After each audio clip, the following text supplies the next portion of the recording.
This is Miroku. With her deep black hair and pale skin, anyone might mistake her for a beautiful woman at first glance until they notice the long, terrifying cut across her mouth that stretches all the way to her ears. She is known as the Slit-Mouth woman, and she isn't fully human. As an urban legend, she survives by feeding on people's fear and the rumors people spread about her. Looking at how scary she is, you'd expect everyone to run away in panic the moment they see her. But there is one person who doesn't: Sano Kuichi, a 17-year-old boy who is destined to become her husband. Miroku keeps trying to scare him, just like she does this morning. She shows up in her most horrifying form, her mouth wide open, but Kuichi simply closes his book and gives her a score of 2 out of 10. Feeling defeated, Miroku slumps down, and Kuichi casually tells her she should change her approach.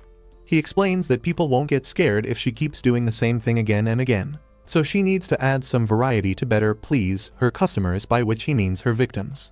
Miroku quickly reminds him that he is not one of her customers, but her fiancé. So how did a normal high school boy end up engaged to a legendary creature? In this world, certain families are responsible for keeping urban legends alive. The Sano family is one of them, and they follow a tradition where the head of the family must marry these mythical beings. Miroku doesn't actually want to marry Kuichi, but she doesn't have much of a choice. In the past, she was incredibly famous, a powerful legend feared by everyone. Back then, she didn't need anyone's help to survive, as her own abilities were enough to spread her name and keep her existence strong. But now, people have stopped believing in the slit-mouthed woman, and if those rumors continue to fade away, Miroku herself will disappear. That's why she has been forced into a contract with the Sano family. There's one important condition in their contract: if Miroku fails to scare Kuichi, even once before he turns 18, then she has no choice but to marry him. Until that day comes, they are forced to live together like a couple, while Miroku keeps trying everything she can to escape this fate. When Kuichi asks why she's so strongly against the marriage, Miroku reveals she has plenty of reasons. First of all, she has no interest in marrying a high school boy and would much rather regain her lost power on her own. On top of that, she truly believes that a relationship between a human and an urban legend can only end badly. She also assumes Kuichi was pushed into this agreement, but the way he treats her so kindly makes her doubt that. And when he openly says that he actually hopes the marriage goes through, it becomes obvious he means it. Honestly, it's hard to understand what's going on in this guy's head. He's fallen for someone straight out of a horror story, and he doesn't even try to hide it. He even says that people should have the right to be with the one they love. Miroku brushes it off at first, thinking he must be joking, but Kuichi is completely serious. He decides that before his 18th birthday, he will do everything he can to win her heart and make her fall for him. It's a wild situation, but considering Kuichi can already make Miroku nervous just by being close to her, it feels like he might already have the upper hand. Still, the real question is who will mess up first. Will Miroku fail to scare him, or will Kuichi fail to win her love? The very next day, Miroku goes out looking for the perfect place to set up her next scare. She eventually finds an old shed that has just the right creepy atmosphere, thinking this could finally be the moment she succeeds. But while she's busy planning her ambush, Kuichi sneaks up behind her wearing a demon mask and scares her so badly that her jaw literally drops out of place. Kuichi reveals that he overheard her entire plan and calmly tells her she's failed once again, even pointing out the other masks hanging around the shed as proof. He explains that this place is actually where he keeps his collection of antiques and art pieces, then casually jokes that maybe this hobby is why something like her jaw falling off doesn't scare him at all. Miroku quickly denies being frightened, insisting that her jaw dropping was just a coincidence. Still, she can't understand how he managed to stay so calm when anyone else would have run away in terror. Then Kuichi softly tells her that he loves her no matter what she looks like, leaving Miroku completely stunned and unable to respond. Once she snaps out of it, Miroku starts going off on him, trying to regain her composure, but in the middle of her rant, she realizes she's almost out of thread. She uses this thread to stitch her mouth shut so she can walk around in public without drawing attention, making it something she absolutely needs. When Kuichi asks about it, Miroku admits that she actually prefers having her slit mouth the way it is. However, because of all the trouble it causes, she feels forced to keep it sewn shut, even if it's annoying to deal with. Growing irritated by all his questions, she snaps at him and asks if he has a problem with her. But Kuichi doesn't back down. Instead, he calmly tells her that whether her mouth is torn open or stitched closed, he still thinks she's beautiful. That instantly makes her blush again, another win for Kuichi. It's clear this high schooler knows exactly what he's doing. Still, Kuichi can't help but worry. She's literally stitching her own skin, shouldn't that hurt? Miroku insists that she doesn't feel any pain. Curious, Kuichi asks if he can touch it, and she agrees, thinking her body is so different from a human's that she won't feel anything at all. Or at least, that's what she believes. But the moment Kuichi gently places his hand on her cheek and brushes his finger against her lips, her reaction says otherwise. Her eyes widen in shock, and her face turns red all over again. And just like that, another point for Kuichi. This guy is seriously on a winning streak.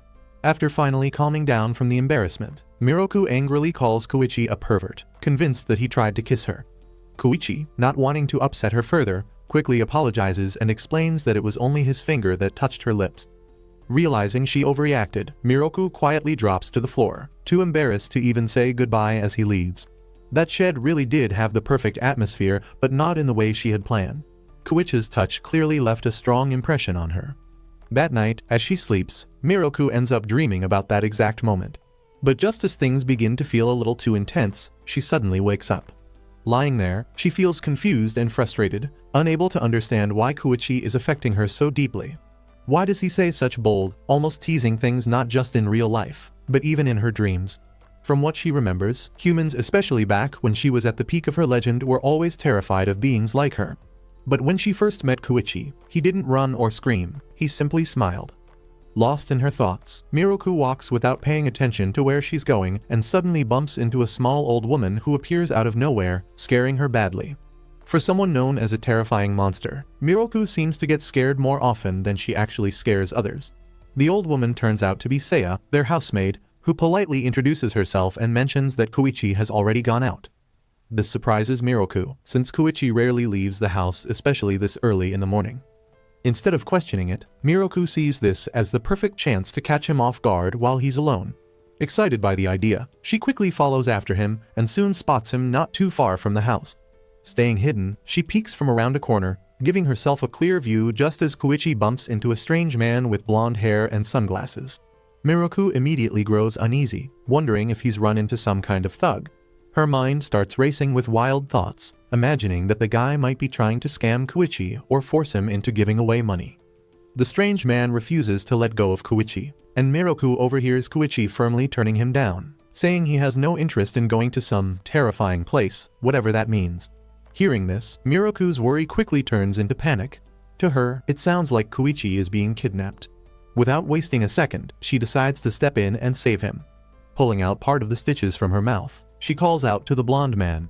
Then, in her signature creepy tone, she asks, "Am I beautiful?" The effect is instant. The man starts trembling and runs away screaming like a child. Kuichi, on the other hand, reacts like always completely calm, not even a little surprised to see her. While Miroku is glad she managed to help him, she's even more excited that she finally succeeded in scaring someone, especially after failing so many times with Kuichi. Once the stranger is gone, she turns to him and starts questioning how he even got mixed up with someone like that, quickly assuming Kuichi must have said something to get himself into trouble.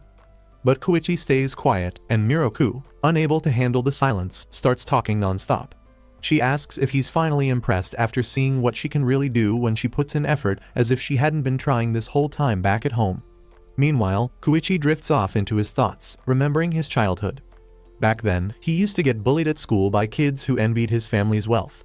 One day, he was cornered by two boys who wouldn't leave him alone. And just when things were about to get worse, Miroku appeared and scared them away with her terrifying slit-mouthed look. She probably didn't even realize who he was back then, but Kuichi never forgot her face. Seeing her step in to save him again now brings back that same memory. While Kuichi is lost in this emotional flashback, Miroku tries to snap him out of it by shaking him and calling for his attention. When he finally responds, he simply says that he was thinking about how much he likes her. As expected, that instantly makes Miroku flustered again. Before she can go on another rant, Kuichi gently cuts her off and thanks her for saving him, though Miroku has no idea that he's thanking her not just for today, but for what she did for him long ago as well. As they walk back home, Miroku asks Kuichi why he went out so early in the morning. In response, he lifts up a small bag, showing a sewing kit along with fresh thread. However, Miroku doesn't realize that he actually bought it for her. Kuichi even starts thinking that maybe he should just return it, since he personally prefers her natural smile anyway, if you can even call it a smile. Just before they reach the house, the blonde man shows up again and blocks their path. He boldly declares that Kuichi won't be escaping this time, which is kind of ironic considering he was the one who ran away screaming earlier. The man then peeks behind Kuichi and spots Miroku hiding there. After the initial shock wears off, his attitude completely changes, and he quickly apologizes for his earlier behavior, now that he knows she's Kuichi's fiancé. Miroku is left totally confused. The guy she thought was some kind of criminal suddenly introduces himself as Yuta, revealing that he's actually Kuichi's assistant and bodyguard who has been with him since childhood. He even seems to enjoy teasing Kuichi a bit, but his playful mood disappears the moment he remembers something important. Kuichi is late for school and isn't even wearing his uniform yet. Right, he is still a high school student. Yuta immediately tells him to hurry up, get changed, and head to school. But Kuichi bluntly says he doesn't want to go, which explains why he called it a terrifying place earlier. Hearing this, Miroku starts to worry, thinking maybe he's being bullied or doesn't have any friends. But Kuichi doesn't see it that way at all. He just thinks school is a waste of time. He complains that he has to be there before 8 o'clock, meaning he has to leave the house by 7 o'clock, spend the whole day there, and won't even get back home until around 5 o'clock. Well, that's pretty normal, honestly. But what really bothers him is that going to school takes away time he could be spending with Miroku. Even so, Yuta refuses to listen, insisting that as long as Kuichi is a student, his main focus should be studying.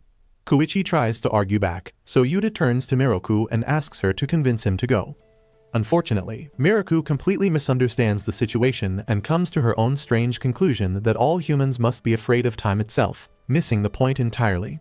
Just then, Seiya the maid steps in and firmly reminds Kuichi of their agreement.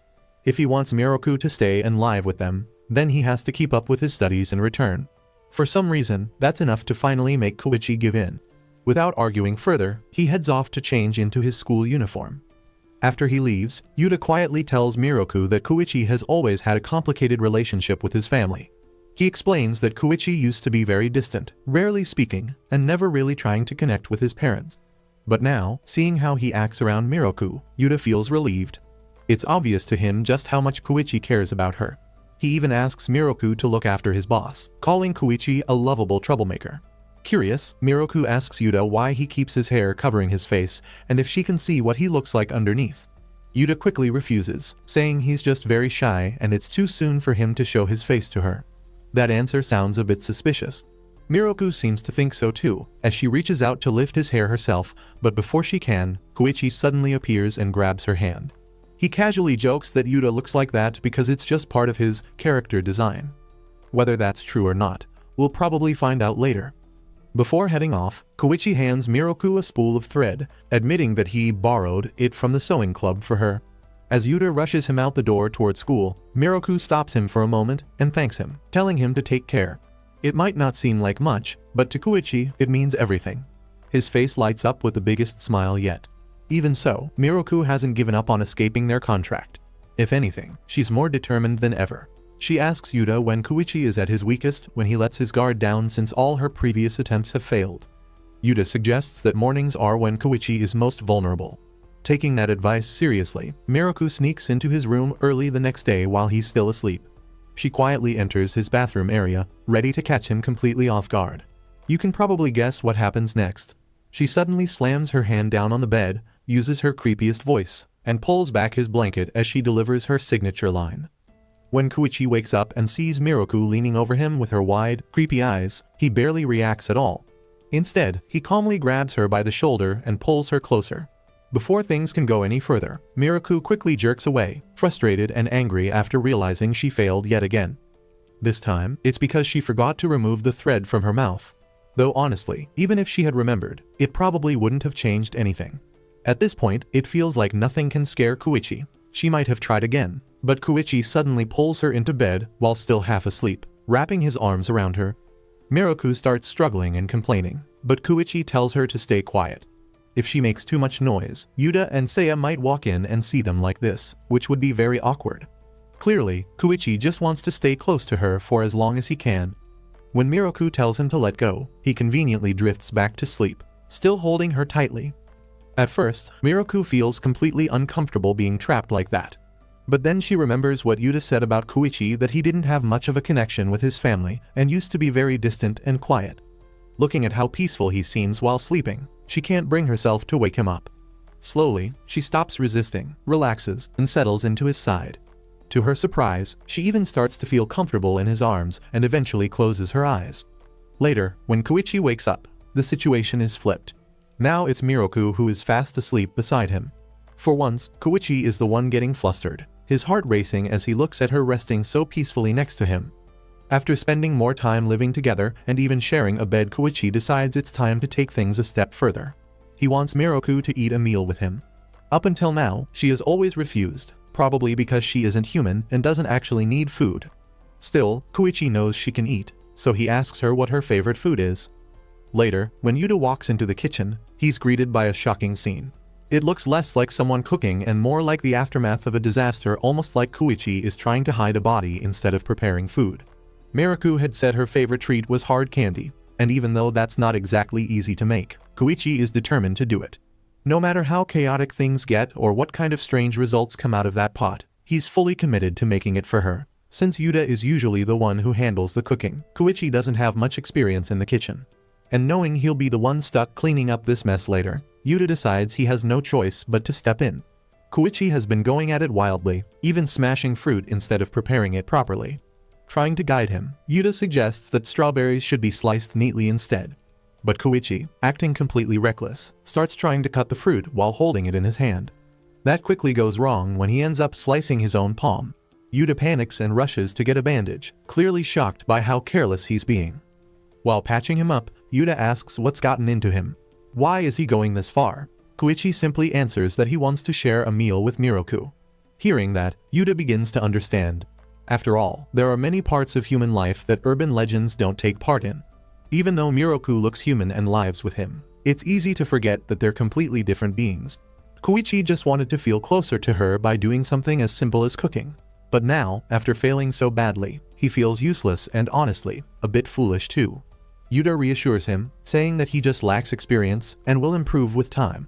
He even admits that he thought Kuichi was doing all this as part of some bigger plan to make Miroku fall in love with him so the marriage would go through. I mean, in a way, that's not entirely wrong. But Kuichi shakes his head and explains that it's not that complicated. He just wants to do something nice for her. At the end of the day, all he really hopes for is to sit down and share a meal together.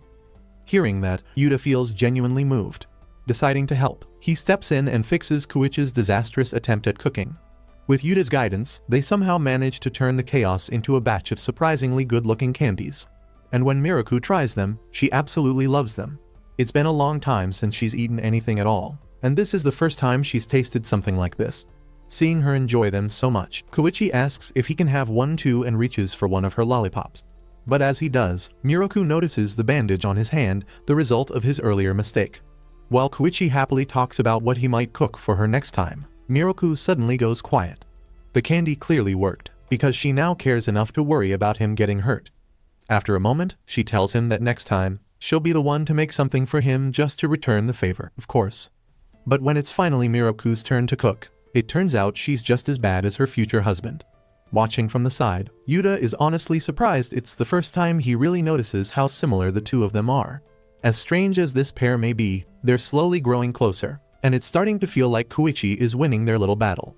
Now that Kuichi has begun attending school more regularly, his classmates have started paying more attention to him. One student in particular, a boy named Ken-chan, becomes suspicious. He notices that Kuichi has been showing up late and seems a lot happier than usual, so he starts to wonder if Kuichi might have a girlfriend. Instead of just asking him like a normal person, Ken-chan decides to follow Kuichi after school to catch him in the act. Totally normal behavior, right? His two friends don't really care, but Ken-chan is strangely fixated on him. Surprisingly, Kuichi is actually the most popular guy at school. A lot of girls admire him, and he even has his own fan club. His friends point out that it would be way easier and much less creepy if Ken-chan just asked him directly. But instead, the three boys end up sneaking after Kuichi into an alley. When they lose sight of him around a corner, they decide to split up to search for him. That's when Kuichi suddenly appears right behind Ken-chan and calmly asks what they're doing. Honestly, they weren't being subtle at all. Caught off guard, Ken-chan blurts out the question asking Kuichi if he's dating someone. Not exactly what you'd expect after being followed like that. As the boys start arguing among themselves, Kuichi simply excuses himself and turns to leave. But before he can even take a few steps, Miroku shows up at the perfect moment. All three boys freeze, staring at the beautiful girl who walks straight up to Kuichi and scolds him for keeping her waiting. Kuichi quickly apologizes, but the moment gets interrupted when Ken-chan excitedly shouts that he knew it all along, these two are definitely dating. And honestly, he's not wrong. So after all that stalking, was it really worth it just to embarrass himself like this? Apparently, Ken-chan isn't done yet. He suddenly grabs Miroku's hands and starts bombarding her with questions, asking what kind of relationship she has with Kuichi and insisting that they must be dating. Miroku quickly becomes uncomfortable as he keeps going, asking one strange question after another about Kuichi. At this point, it almost feels like he's the one with a crush on Kuichi. Before things get even more awkward, Kuichi steps in and gently pulls Miroku out of Ken-chan's reach. He calmly introduces her as Miroku Sano and answers all their questions in a way that strongly suggests they're already married. Then, without a second thought, he just walks away like he didn't just casually tell his classmates that he has a wife. Once they're far enough away, Miroku pinches him for using the wrong name, clearly annoyed that he lied like that. As the two of them walk off, lightly bickering, the clueless boys watching from behind assume she must just be his sister. Honestly, you can't blame them, they're all teenagers, and the idea of one of their classmates being married is pretty hard to believe. Meanwhile, Ken-chan is overjoyed for a completely different reason. Despite everything, he's thrilled that Kuichi actually remembered his name, to the point where he almost starts crying. He finally admits that he was the one who created Kuichi's fan club, which just makes everything even more suspicious. His friends immediately start teasing him, calling him a stalker. Yeah, this guy definitely has a crush. But as the boys leave, something strange happens. A dark, eerie presence appears from the shadows of the alley, calling out to Miroku and using Kuichi's family name. It seems like at least someone out there has realized that the two of them are more than just siblings. The next morning at the Sano house, Miroku stands by a pond, staring at her reflection. She can't help but wonder why she's been failing so badly to scare Kuichi. It even makes her question if she's lost her ability to frighten humans at all. As she thinks about trying new ways to scare him, Kuichi suddenly sneaks up behind her and startles her. The shock is so strong that she slips and falls straight into the pond, dragging Kuichi down with her. At this point, you almost start to wonder if Kuichi is the real monster here. After getting completely soaked from falling into the pond, Miroku decides to take a bath. As usual, she starts mumbling to herself, complaining that everything that happened was Kuichi's fault. The moment she says his name, Kuichi calls out to her from behind the screen door. Annoyed, she snaps at him, telling him to stop sneaking up on her all the time. Still grumpy, Miroku tells him she won't stay in the bath too long, especially since he's the one left standing outside in wet clothes while she gets to relax. Kuichi calmly tells her not to rush, saying he doesn't want her to catch a cold. Of course, someone like Miroku can't actually get sick, but even she has to admit that it's kind of sweet that he cares. And honestly, she knows it's partly her fault for pulling him into the pond in the first place. To make up for it, she offers to grant him any request he wants as an apology, which might not have been the best idea. But Miroku is too proud to take it back, insisting she doesn't want to owe him anything. After thinking for a moment, Kuichi makes his request a proper date. Not errands, not random outings, but an actual romantic date. He even asks if there's somewhere she'd like to go, and Miroku says she'll think about it. Then she hears Kuichi sneeze from the other side of the door and realizes she's been soaking in the bath for way too long. As she quickly gets out, a loud noise suddenly echoes from inside. Hearing it, Kuichi rushes in, worried that she slipped and got hurt. But when he enters, the scene is something else. Miroku is sitting on the floor, trying to cover herself while also clutching her face, which is missing its jaw. Completely panicked, she starts searching around for it. Kuichi, as calm as ever, simply points out that her jaw is sitting right on top of her head. How it ended up there is anyone's guess. And somehow, even seeing her like that doesn't faze him at all. After she manages to stitch her jaw back in place and Kuichi leaves the bathroom, Miroku quickly insists that she only slipped because she was rushing after hearing him sneeze. Kuichi thanks Miroku for worrying about him, saying that her concern is one of the things he likes most about her, along with how clumsy she can be. Honestly, it's a good thing she's already his fiancé, because this guy is completely head over heels for her. As usual, Miroku pretends she didn't hear any of that and simply turns away, trying to hide her reaction. But then, a strange and creepy sound echoes behind them. When they turn around, they see a dark, shadowy figure forming, its hands slowly reaching toward Miroku. As the shadow wraps around her, a chilling voice speaks, warning that all secrets and hidden intentions will be brought into the light. The shadow then takes the shape of a young boy, who immediately insults Kuichi, calling him nothing more than a lowly insect and telling him to stay away from his older sister.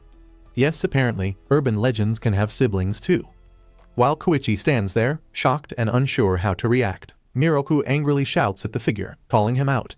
It turns out this dramatic intruder is her younger brother, Makoto. The two haven't seen each other in a long time, and Makoto explains that during their time apart, he has trained himself to become a more powerful and respected legend. But the reason he's here now is because he found out about her engagement, and he makes it very clear he refuses to let Miroku marry into what he calls a terrible family. That's a pretty harsh judgment for someone who just showed up. And somehow, even though he just met Kuichi, Makoto already dislikes him. Then again, Kuichi doesn't seem too fond of him either. Kuichi quickly pulls Miroku closer, holding her protectively. When Makoto tells him to let go of her, Kuichi fires back, pointing out that Makoto is the one who barged into their home uninvited. Things only get worse when Kuichi refers to Miroku as his wife. Makoto clearly doesn't take that well at all. The two start arguing, and in the middle of it, they both grab onto Miroku, pulling so hard it almost looks like they might tear her apart. When Miroku finally yells at them, they let go just in time. At that moment, Yuta steps in, standing protectively beside Miroku with a hand on her shoulder. Seeing this, Makoto suddenly wraps his arms around his sister in a possessive way, clearly trying to provoke Kuichi even more. And of course it works. Meanwhile, Miroku, completely unaware of what her brother is trying to do, attempts to calm things down by properly introducing him. She explains that Makoto is the legendary, walking corpse with devilish ears, as if that somehow makes the situation any less chaotic. It turns out that Makoto's ability is all about detecting lies and exposing people for their dishonesty, whatever that really means. As Kuichi bluntly puts it, he's basically just a zombie with really sharp hearing. Neither Kuichi nor Yuta has ever heard of him before, but that doesn't seem to bother Makoto. He swallows his pride for a moment and thanks them for taking care of his sister. But that brief moment of politeness doesn't last long. Almost immediately, Makoto demands that Kuichi call off the engagement with Miroku. And honestly, it doesn't seem like it's only about the marriage. He also seems annoyed that Kuichi has taken over the younger brother role in her life. It's kind of strange that he thinks Kuichi acts more like a sibling than a fiancé. But then again, Makoto himself is pretty unusual. Even Miroku admits that he's always been a bit odd. Curious, Kuichi asks how long they've even been related, since he's never heard of Makoto before. But Makoto brushes off the question, saying it's none of his business. The only thing Kuichi needs to understand, according to him, is that Makoto is now the most important man in Miroku's life again. Though honestly, that's a bold claim. Being her future husband should probably count for more than being her younger brother. Before long, the two of them start arguing again, raising their voices and clashing head-on. While they continue their back and forth, Yuta calmly steps aside and offers to make tea for himself and Miroku, as if this chaos is just another normal day. Trying to break the tension, Miroku asks her brother if something is wrong, noticing that he seems more serious than she remembers. That's when Makoto finally reveals why he came. He asks Miroku to leave with him and return to the House of Legends. He warns her that the Sano family can't be trusted, claiming they are nothing but liars and that she should cut all ties with them. It's a pretty harsh judgment, especially since he barely knows them. But then again, as a legend tied to deceit, maybe he has his reasons. During the time they were apart, Makoto says he heard an old rumor passed between other legends that humans from the Sano family once tricked beings like them, using contracts to take advantage of their kind. According to the rumor, every legend who married into the Sano family was eventually used for their own benefit. Some of them were treated so badly that they chose to disappear rather than continue living like that. It's a disturbing story, and from the look on her face, it seems like Miroku has heard it before. Still, she shakes her head and says it's just an old tale, insisting that the Sano family today isn't like that anymore. Makoto is clearly surprised by her response. He narrows his eyes and asks if she's already started falling for her fiancé. Miroku quickly denies it, but Makoto doesn't back down. He argues that people like the Sano family don't change so easily, and claims that Kuichi himself has been lying to her. He tells her to think carefully about their conversations about anything that might have sounded off or made her feel uneasy. In his eyes, Kuichi is nothing more than a liar who plans to use her. What makes things worse is that while Makoto throws out all these accusations, Kuichi just stands there silently. He doesn't argue, doesn't defend himself, not even once. That silence makes everything feel even more suspicious. Confused and shaken, Miroku turns to him and asks if it's true. But instead of answering, Kuichi simply walks toward the door. Just before leaving, he pauses and quietly says he's sorry. And honestly, that doesn't help his case at all. As Kuichi walks away, Makoto shouts after him, hurling insults and taking his silence as proof that the Sano family really is hiding something. But for Miroku, what hurts the most isn't the rumor, it's the thought that Kuichi might have been lying when he said he liked her, or when he called her beautiful. That idea affects her more deeply than she expected. Suddenly, a loud noise comes from outside. A moment later, Yuta rushes in, apologizing for the interruption. He explains that Kuichi has collapsed and is running a fever, which raises a serious question: how did he suddenly get so sick right after leaving the room? Yuta then reveals the truth. Kuichi has always been physically weak, ever since he was a child. He had been trying to hide it while Miroku was around, but the stress from Makoto's accusations must have pushed him too far. Standing beside his bed, looking at his pale and fragile state, Miroku starts to wonder, has he been hiding this the whole time? Were all those strange actions and sudden, emotional words his way of covering up how unwell he really is? Even with all her doubts, Miroku still cares about Kuichi enough to stay by his side and look after him while he's sick. She sits quietly near his bed, watching over him. When Kuichi finally begins to wake up, Yuta politely steps out of the room to give them some space. As Kuichi regains his senses, he looks embarrassed, clearly uncomfortable that Miroku has seen what he considers his weak and pathetic side. But to Miroku, it's nothing like that. She's only worried about his health. He asks about her brother, and Miroku tells him that Makoto has agreed to leave for now, at least until Kuichi recovers. Well, at least he's not completely unreasonable. Kuichi then apologizes, saying that because of his condition, they probably won't be able to go on their date the next day. But his apology doesn't stop there. He also says sorry for everything that happened earlier and admits that the rumors Makoto mentioned about the Sano family are mostly true. The family may act normal on the surface, but Kuichi knows that in the past, they did deceive and take advantage of legends. He explains that while he can't escape his family's history, his feelings for Miroku are real. That part, he insists, has never been a lie. He tries to ease her worries, telling her that the current Sano family is different from those in the past. They would never intentionally trick a legend now. Still, Miroku can't help but question one thing: if everything is fine, then why did he suddenly walk out earlier while saying sorry? From her perspective, it made things seem much worse, like their entire relationship might have been fake. Realizing how it must have looked, Kuichi feels a bit foolish. His dramatic reaction definitely made the situation more serious than it actually was. Poor Miroku had even started to think she was stuck in a fake engagement. Then Kuichi admits there was one thing he lied about. It was when he said he hadn't even thought about touching her before marriage.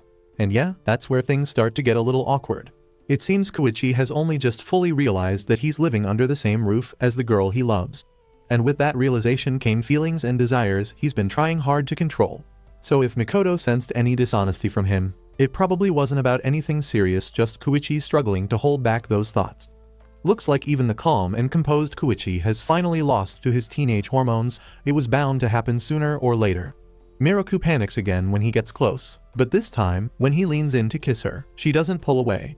For a moment, it feels like they're about to share their first kiss. But then, right at that exact moment, Kuichi suddenly collapses onto her shoulder. I mean, sure, he has a fever, but the timing couldn't have been worse. Thankfully, Kuichi recovers pretty quickly, and once he's back on his feet, he returns with even more determination. At the same time, Makoto also isn't backing down. For some reason, the two of them decide the best way to settle things is a badminton match. Because obviously, that's how serious rivals handle their problems. With Yuta acting as the referee and Seiya watching calmly from the side, the two boys prepare to compete for Miroku.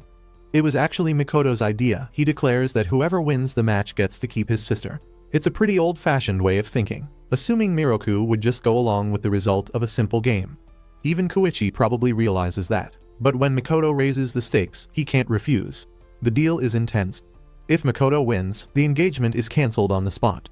But if Kuichi wins, he can ask for anything he wants, even something as extreme as Makoto's life. Excited by the possibilities, Kuichi says he'll decide his reward later, and just like that, the match begins. The rules are simple: miss the shuttlecock, lose a point. Whoever has the higher score at the end wins. But during the first round, neither of them misses a single shot for a full 30 minutes. It gets so ridiculous that Yuta even wonders if they secretly practiced beforehand. For the second round, they add a time limit, probably to make things less endless. Watching them go back and forth non-stop must be exhausting for everyone else. While sitting on the sidelines, Seiya asks Miroku who she's rooting for, Kuichi or her brother. Without hesitation, Miroku says she's cheering for Makoto. since she wants the engagement to end just as much as he does. Besides, she doesn't want to lose her connection with her family again. And the funny part? She says all of this loud enough for Kuichi to hear. She says it loud enough that Kuichi hears every word, and it throws him off just enough to miss the next shot. The shuttlecock drops, and just like that, he loses a point.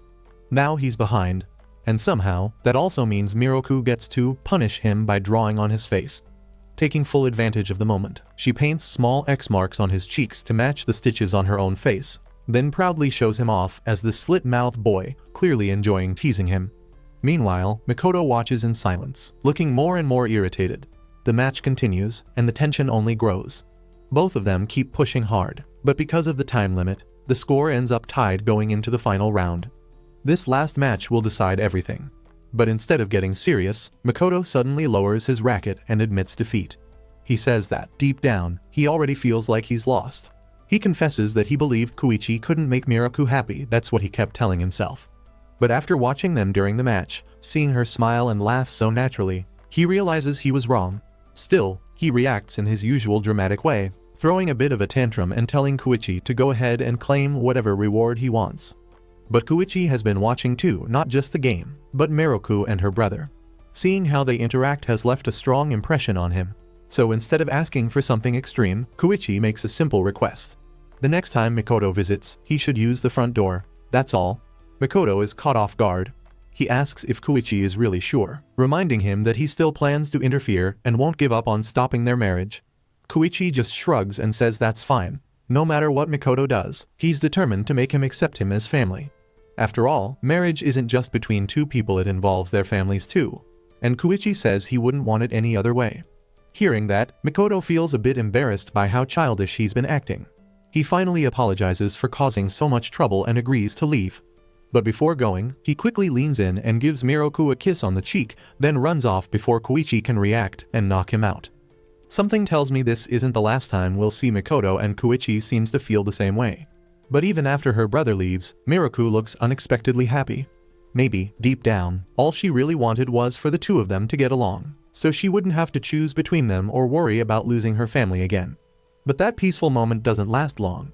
Much sooner than anyone expected, Makoto shows up again, this time as a transfer student in Kuichi's class. And just like that, it's clear that more chaos is on the way. Now the real question is, who will Miroku choose to stand with? Will this strange engagement fall apart like she originally wanted? Or is she already starting to fall for Kuichi without even realizing it?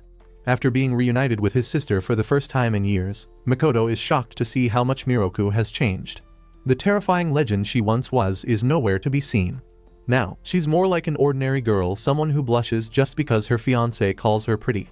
Times really have changed. But instead of feeling happy about it, Miroku takes that as an insult. To her, it feels like proof that she's losing what made her special, that she's no longer scary and is only valued for her looks. And honestly, things haven't been going in her favor. In every competition between Kuichi and Makoto, Kuichi has come out on top. Watching all this, Makoto can see his sister slowly losing confidence in herself and her identity as a legend. That's why he's more determined than ever to fight for her. He angrily calls out Kuichi, criticizing him for not being afraid of Miroku at all. At the same time, though, he admits that her attempts to scare him have been pretty weak, which doesn't exactly help her confidence. Seeing this, Yuta steps in and offers some advice. He explains that scaring someone like Kuichi won't work with simple tricks or sudden surprises. Instead, she needs to find something that truly gets to him, something personal. Miroku likes this idea and decides to ask Kuichi directly what he's afraid of. But Kuichi doesn't answer. Instead, he turns the question back on her. After hesitating for a moment, Miroku admits that she's afraid of dogs. And somehow, after saying that, she starts to think Kuichi reminds her of one. The resemblance becomes even funnier when Kuichi playfully barks at her, and surprisingly, it actually scares her a little. As the two of them mess around, Yuta quietly asks Makoto if he's planning to give up. But Makoto immediately refuses. He believes Miroku will eventually find a way to scare Kuichi, reclaim her confidence, and regain her place as a legend no matter what it takes. Before long, the day of their first real date finally arrives. Miroku feels nervous about it, so she decides to call up a well-known friend named Mary to ask for some fashion advice. But Mary isn't very helpful at all. Instead of giving advice, she reminds Miroku that she used to be the queen of urban legends. According to her, someone like Miroku shouldn't be stressing over what to wear on a human date. It sounds more like criticism than support, but Miroku chooses to take it as encouragement. She decides to stay true to herself and wear what she normally does. Well, that's one way to look at it. Now her thoughts shift to Kuichi. What is he going to wear? Considering he's been wearing the same black turtleneck ever since she met him, it's pretty safe to assume he won't suddenly show up in anything fancy. Still, just to be sure, Miroku sneaks into his room to check out his wardrobe. And what does she find? A whole closet full of identical black turtlenecks, exactly as expected. Most people would have quietly left at that point. But not Miroku. By the time Kuichi gets back from school, he finds her stuck inside one of his sweaters, struggling and yelling from within it. When he asks what she's doing, Miroku awkwardly explains that she was worried he might be thinner than her, especially since she's been eating a lot of candy lately. Honestly, can urban legends even gain weight? Who knows? This would have been the perfect moment for Kuichi to comfort her and say she's fine the way she is. But instead, he's too amused by the situation. Watching her stuck in his sweater makes him laugh, and he admits he actually finds this side of her kind of cute. Cute enough that he leans in closer, hovering right in front of her. But of course, this is Kuichi. Instead of going any further, he holds himself back and simply gives her a gentle kiss on the forehead. Not exactly surprising. At this rate, it might take these two forever to reach their first real kiss. The next day, during their date, Miroku is so embarrassed by what happened that she can't even look at him. And because of her reaction, Kuichi starts getting nervous too, worrying that maybe she's upset with him. Yeah, this date is already off to a pretty awkward start. Thankfully, the theme park ends up being a great way to break the awkward tension between them. Miroku has never ridden a roller coaster before, and to her surprise, she actually loves it. But what really catches her interest is the haunted house attraction. When they see a bunch of people coming out looking completely shaken and scared, Miroku gets even more excited to try it for herself. Inside, the haunted house turns out to be more like a standing theater with a horror show playing out. It's easy to get distracted in there, especially by one girl wearing bunny ears who keeps trying to take pictures of the screen. In this kind of setting, Miroku starts to feel more like herself again. Confident, she walks up to the girl, slightly opens the stitches on her mouth, and calmly tells her to stop disturbing everyone else. The result is instant. The girl freezes in fear, drops her phone, and quickly obeys, probably traumatized for life. So yeah, Miroku clearly hasn't lost her ability to scare people after all. Honestly, if the whole urban legend thing ever stops working out, she could probably do great as a strict movie theater attendant.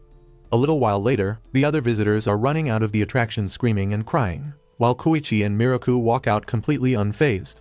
As the awkwardness between them slowly fades, time passes quickly, and soon it's time for lunch. The moment candy and sweets are mentioned, Miroku lights up with excitement, so Kuichi heads off to buy some. While she waits, Miroku notices a familiar face, Ken-chan, the overly obsessed classmate from Kuichi's school.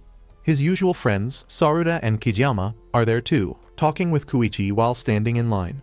Ken-chan nervously apologizes to Miroku for how he acted before, when he kept asking her non-stop questions about her relationship. Miroku tells him not to worry about it and casually invites him to come sit next to her instead of shouting from far away like a complete weirdo. Honestly, every time this kid shows up, he somehow manages to get even stranger. Ken-chan excitedly tells Miroku that he met her brother, Makoto, at school, and that Makoto finally explained the truth about her relationship with Kuichi. But that only leads to more questions.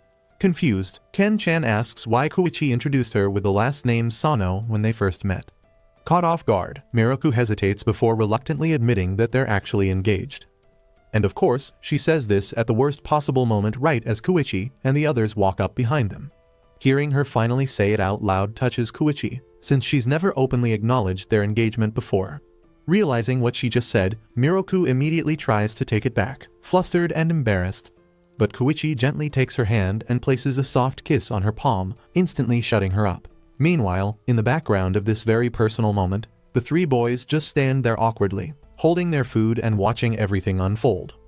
Thankfully, Ken-chan's friends have enough sense to pull him away before he makes things even more uncomfortable, leaving Kuichi and Miroku alone to enjoy their meal. Kuichi hands Miroku a whole bag filled with candy and donuts, but she gets even more excited when he reveals a single lollipop. He makes a big deal out of it, saying it was the last one in the shop and that he got it just for her. He's clearly trying hard, even teasing her a bit by saying it was all worth it just to hear her admit their engagement in front of others. Blushing, Miroku can't argue back this time. With her mouth full of sweets, she awkwardly admits that she had fun and thanks him for the day. After such a successful first date, Miroku decides it's time to visit some of her fellow urban legend friends. And where do a group of legends meet up? Exactly where you'd expect, in a quiet, abandoned lakeside near old railway tracks, surrounded by shadows and ruins. The friends she meets there include Viola, a bold and curious white-haired woman who is very eager to hear all the juicy details about the date, and Mary, a doll-like girl known as the girl on the phone who takes things much more seriously. Miroku quickly shuts down their teasing, saying that nothing special really happened on the date, they just walked around and ate some food together. But Mary doesn't buy it for a second. She tells Miroku to be honest with herself, pointing out that they've already been living together, going on dates, and even sleeping in the same bed. That's not something you do with someone you don't care about. Viola agrees and goes even further, telling Miroku she should just accept the marriage already. When Miroku pushes back, Viola suddenly throws out a shocking question: if Miroku doesn't want him, then can she marry Kuichi instead? That instantly catches Miroku off guard. Mary quickly tells Viola to stop joking around, but the point has already been made. Even if Viola was kidding, Miroku's reaction says everything. The idea of someone else marrying Kuichi clearly bothers her, whether she wants to admit it or not.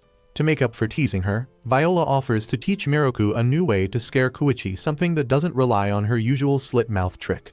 Taking that advice, Miroku tries it out as soon as she gets home. She sneaks up behind Kuichi and whispers softly into his ear, hoping it will finally frighten him. But it doesn't go the way she expected. Instead of being scary, the whole thing just turns awkward. Realizing it didn't work, Miroku gets embarrassed and storms off, yelling at Kuichi to forget what just happened. Meanwhile, Kuichi is left standing there, completely flustered. He keeps touching the spot where she whispered, his face red and his body tense for the rest of the day. It turns out Viola's scary technique had a much bigger effect than Miroku realized, just not in the way she intended.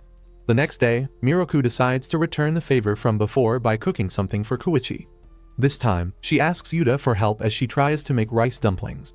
And surprisingly, she's doing a better job than Kuichi did though. To be fair, that's not exactly a high standard. The last time Kuichi stepped into the kitchen, he left behind a disaster that looked like something out of a horror movie. So even though Yuta ends up doing most of the actual cooking again, he still finds it sweet that Miroku is trying to return the favor. When he casually asks if this means she's given up on trying to scare Kuichi, Miroku quickly denies it, saying she's just taking a short break. After all, Kuichi has exams coming up, and she doesn't want to distract him while he's studying. Not that her attempts to scare him have worked much anyway. Once they finish cooking, Miroku thanks Yuta for helping her and even compliments him, saying he's like a perfect housekeeper. Yuta smiles but corrects her, explaining that he's not actually a housekeeper. He originally came to the Sano household as Kuichi's bodyguard, but after Kuichi's health got worse, he slowly started taking on more responsibilities around the house to support him. He admits he wasn't very good at it in the beginning, and that it was actually his wife who taught him how to cook. Wait, his wife? Miroku is just as shocked. Yuta doesn't look much older than a teenager, yet he casually reveals he's married. When he shows her his ring, Miroku is so stunned that she immediately runs off, bursting into Kuichi's room and loudly asking if he knew about this. Of course, Kuichi already knew, but he refuses to answer her endless questions about Yuta's mysterious wife, simply telling her to ask Yuta directly.